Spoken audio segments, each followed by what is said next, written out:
जिले के सिरखेड़ा गांव का युवक चेन्नई में 7 दिनों से है लापता। खनिज विभाग ने जिले में अवैध खनिज उत्खनन पर की बड़ी कार्रवाई। प्रधानमंत्री जन औषधि दिवस के अवसर पर आज रेड क्रॉस भवन में निःशुल्क शिविर हुआ आयोजित।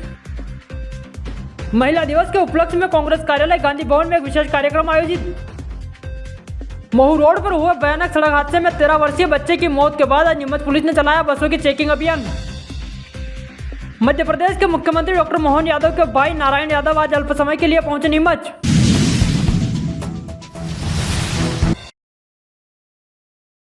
चलिए बढ़ते हैं खबरों की ओर। जिले के सिरखेड़ा गांव का युवक चेन्नई में 7 दिनों से लापता है। वहीं नीमच में उसके परिवार के लोगों का रो रो कर बुरा हाल है। सिरखेड़ा का मुरलीधर बंजारा चेन्नई में फर्नीचर का सामान बेचने का काम कर रहा था। इस दौरान वह अपने रूम से कुर्सी बेचने निकला था और वापस नहीं लौटा और मुरलीधर की सुनसान जगह पर बाइक पड़ी हुई मिली। पूरे मामले में उसके अन्य साथियों ने थाने में शिकायत दर्ज करवाई, लेकिन 7 दिनों के बाद भी चेन्नई पुलिस ने लापता हुए युवक का कोई सुराग हाथ नहीं लगा। नीमच जिले के छोटे से गांव का युवक चेन्नई में 7 दिनों से लापता है, तो वहीं नीमच में उसके परिवार के लोगों का रो रो कर बुरा हाल है। नीमच जिले के सिरखेड़ा गांव का मुरलीधर पिता रोडसी बंजारा अपने परिवार का पालन पोषण करने के लिए अपने अन्य साथियों के साथ चेन्नई में फर्नीचर का सामान बेचने गया था। मुरलीधर बंजारा और उसके अन्य साथी चेन्नई के रिडल्स जिले में सोलावरम में रहकर कुर्सी बेचने का काम कर रहे थे। इस दौरान मुरलीधर बंजारा 1 मार्च को रोज की तरह अपने रूम से कुर्सी बेचने के लिए बाइक लेकर निकला था, लेकिन देर रात तक जब वापस नहीं लौटा तो उसके साथियों ने उसकी तलाश शुरू की। मुरलीधर की बाइक एक सुनसान इलाके में मिली, लेकिन उसका कोई पता नहीं चला। उसके बाद उसके साथियों ने चेन्नई के माधवरम विधानसभा क्षेत्र के सोलावरम पुलिस स्टेशन में उसकी गुमशुदगी की शिकायत दर्ज करवाई है। घटना के 7 दिन बीत जाने के बाद भी चेन्नई पुलिस को अभी तक युवक का कोई सुराग नहीं मिला। वहीं नीमच में लापता हुए मुरलीधर बंजारा के परिवार के लोगों का रो रो कर बुरा हाल है। खनिज विभाग ने जिले में अवैध खनिज उत्खनन और परिवहन के खिलाफ सख्त कार्रवाई की है। सिंगोली के ग्राम मारदा में काली मिट्टी का अवैध उत्खनन करते हुए 5 डंपर और 1 जेसीबी जब्त किए गए हैं। इसके बाद ग्राम जेतलिया में मुर्रम अवैध परिवहन पर भी कार्रवाई करते हुए 3 डंपर जब्त किए गए हैं। कुल मिलाकर 8 डंपर और 1 जेसीबी पुलिस की अभिरक्षा में सौंपे गए हैं।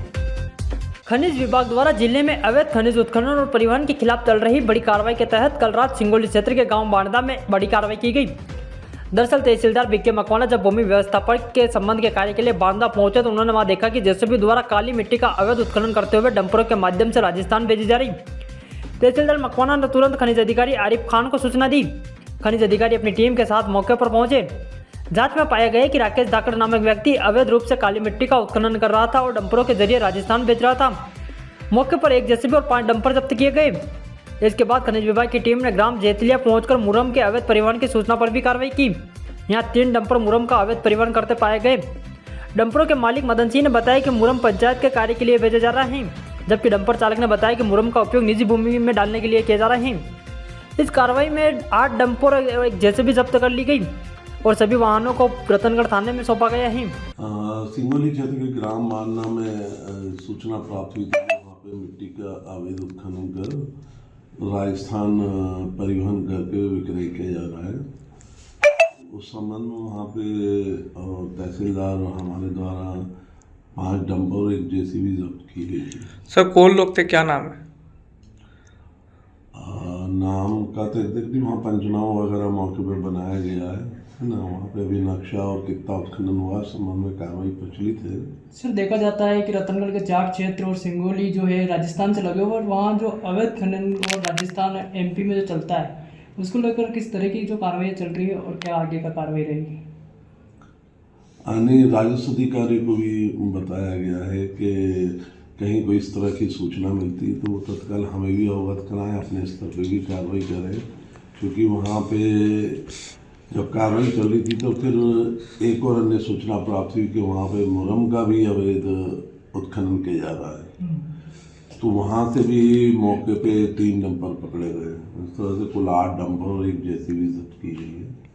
सर आरोपी को जो कुछ कार्रवाई हुई उन पर अभी उनके नाम पता आ गए सामने? नहीं, कार्रवाई अभी विवेचना चल रही है ना। उनके कथन और बयान होने पर पूरी स्थिति स्पष्ट। प्रधानमंत्री जन औषधि दिवस के अवसर पर आज रेड क्रॉस भवन में निःशुल्क स्वास्थ्य शिविर का आयोजन किया गया। शिविर में जिला चिकित्सालय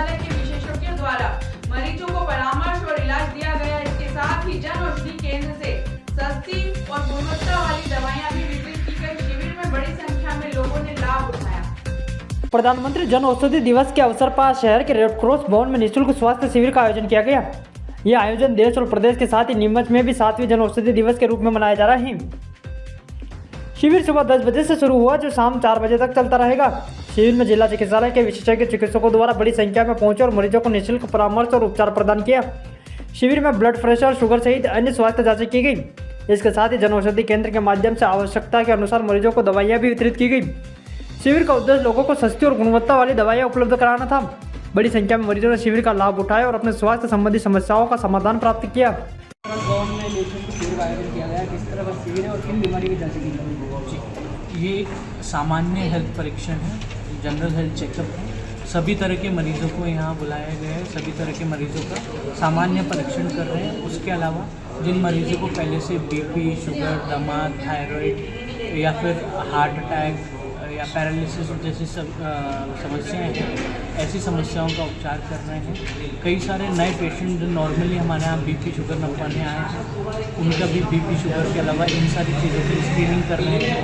अभी सरकार द्वारा एक नया प्लान निकला है जिसके अंतर्गत हम सभी पेशेंट्स का फैटी लिवर के लिए भी जांच कर रहे हैं, जिनका भी BMI बढ़ा हुआ है। तो सभी मरीजों का बॉडी मास इंडेक्स निकाला जा रहा है। जिन लोगों का बॉडी मास इंडेक्स बढ़ा हुआ है उन लोगों को फैटी लिवर के लिए उनकी जांचें कर रही हैं। सुबह से अभी तक कितने मरीजों ने लाभ उठाया इस शिविर का?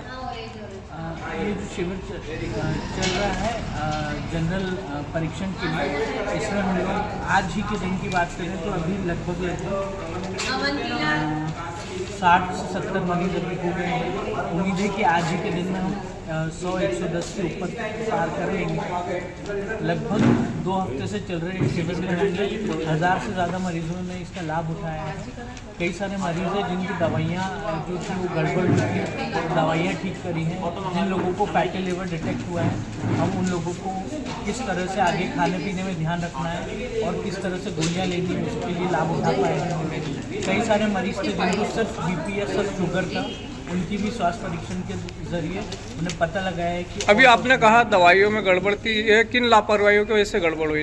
जी, तो क्या होता है कि जो दवाइयाँ हैं बीपी या शुगर की, वो अगर हम नियंत्रित खाने के साथ साथ नियंत्रित तरीके से रोज़ लेते रहें तो बीपी या शुगर मेंटेन रहते हैं।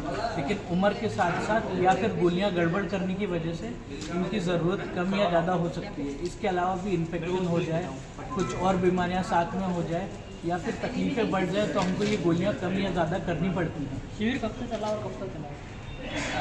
ये शिविर चलते हुए लगभग 1 महीना हो गया है। हमने पहले मार्च से इसको शुरू कर दिया था और पूरे मार्च के महीने में चलता रहेगा। ठीक, आपका नाम होता है? Doctor Vinay Verma, assistant professor, department of general medicine, government college में। यह वक्त एक ब्रेक का और ब्रेक के बाद दिखाते हैं कुछ और खबरें। फिर इंदौर जाने की आवश्यकता नहीं। 11 मल्टी स्पेशलिटी हॉस्पिटल नीमच में उपलब्ध है। अंचल का एकमात्र अत्याधुनिक सब सुविधा युक्त 150 बेडेड हॉस्पिटल, जहां आपको 24 घंटे इमरजेंसी सुविधा उपलब्ध मिलेगी। साथ ही सभी बीमारियों का इलाज, जांचें तथा दवाइयां एक ही स्थान पर उपलब्ध है।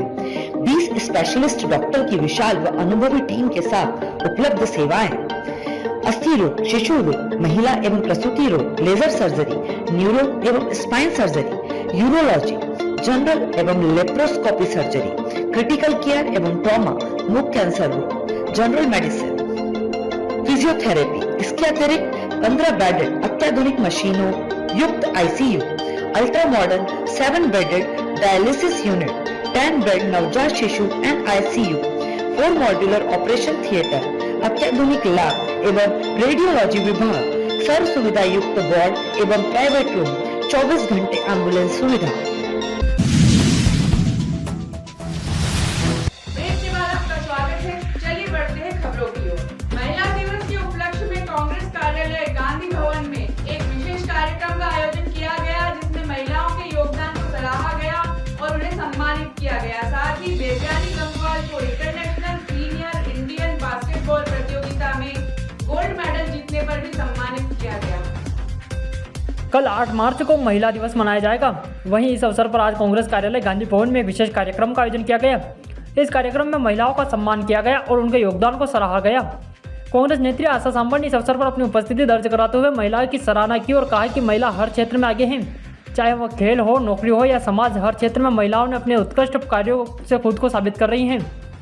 वहीं साथ ही देवयानी गंगवाल ने दिल्ली में आयोजित इंटरनेशनल सीनियर इंडियन बास्केटबॉल प्रतियोगिता में गोल्ड मेडल जीतकर शहर का नाम रोशन किया, जिसका भी इस दौरान स्वागत किया गया।